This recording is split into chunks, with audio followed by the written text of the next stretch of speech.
Kiko Barzada!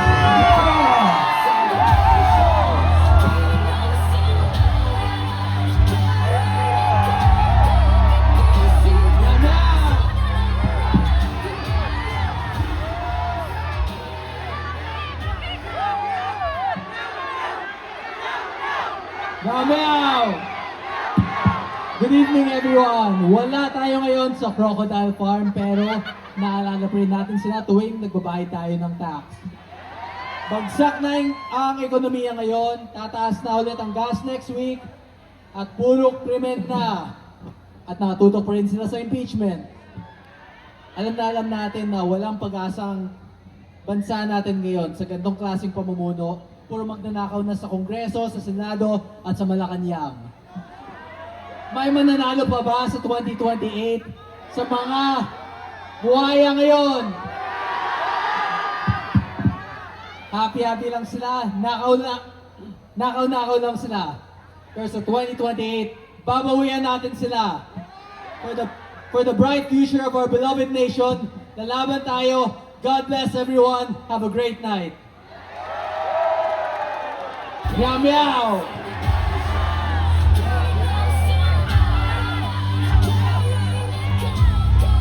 Yo!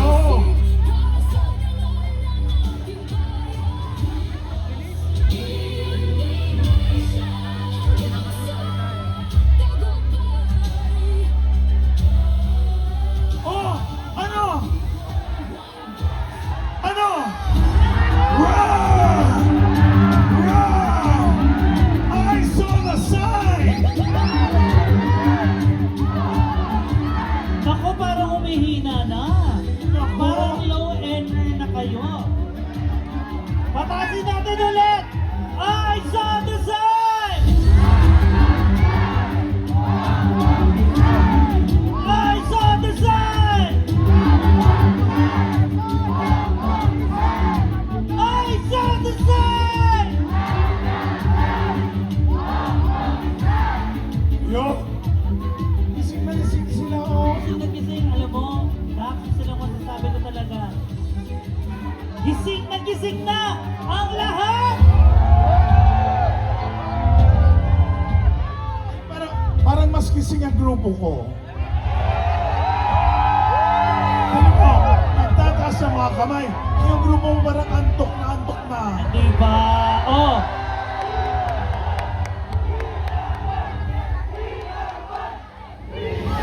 Ha? Ano? Ano?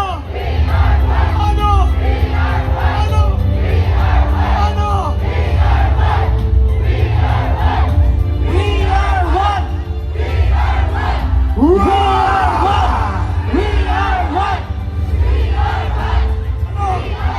Ano? Ano? Ano? Ano? Oh, yan. Partner, may sasabihin ka, ha? At dahil we are one, lahat tayo, we saw the sun! Mas malakas, I saw the sun!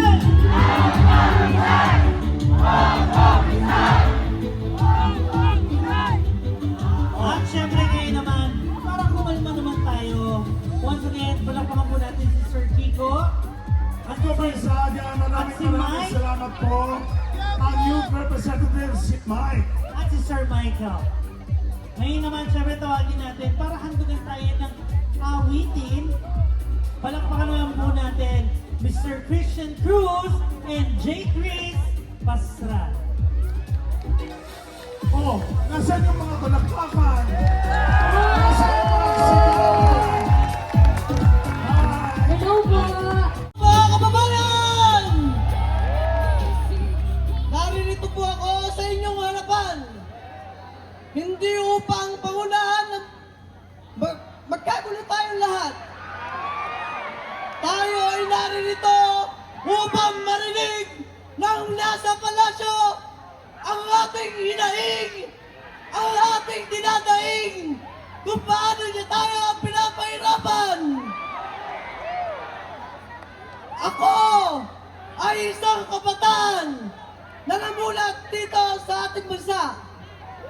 Ipinaglalaban ko ang karapatan nating mga kabataan na makamit ang ating karapatan upang mabagtatin ang ating pangarap. Dahil sa gobyerno ito, nararamdaman nating imbis na sila ay tila ating kakampi. Ngunit, bakit parang sila ang humahadlang sa ating mga pangarap? Papayag ba kayo na maghirap ang kapwa ninyo Pilipino? Papayag ba kayo na mamatay ang kapwa ninyo Pilipino sa gutom? Kaya patalsikin ang dapat patalsikin, ang mga kurap, ang mga sakip sa kaban ng bayan. Tayo ang kabataan. Kabataan may paninindigan. Kabataan may pangarap. Kabataan may pinaglalaban. Nakikita tayo ngayon ng nasa palasyo. Kung buhay lamang sikat Andres Bonifacio, pinagtataganan niya kayo!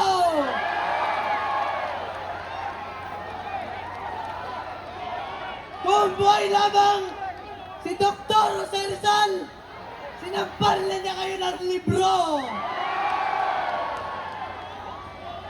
Gising kabataan! Magpanami tayo! Bigyan natin ng dahilan ang kapwa kabataan natin upang sumali sa samahan ito. Hindi ito pansariling interes lang. Buhay at dangal ng Pilipino ang pinaglalaban natin. Sabi ni Jose Rizal, tayo ang pag-asa ng bayan. Kabataan ang pag-asa ng bayan. Tayo ang manguna upang tundukan ang korupsyon sa inang bayan. Gaya ng sabi kanina, kung buhay nga lang nga si Andres Bonifacio, pinagtatagalan niya kayo. Tayo ang kabataan! Buhay tayo ngayon! Isulong natin ang pinaglaban ng mga bayanan! Hindi lamang ako o ang sarili ko pinaglalaban ko. Ang kapwa ko estudyante. Tumingin tayo sa mga liblib na lugar dito sa ating inambayan. Ang estudyante at ang guro ay siyang nagpupuwis ng buhay upang makabit lamang ang pag-aaral na kanilang pinapangarap. Mabuhay kabataan!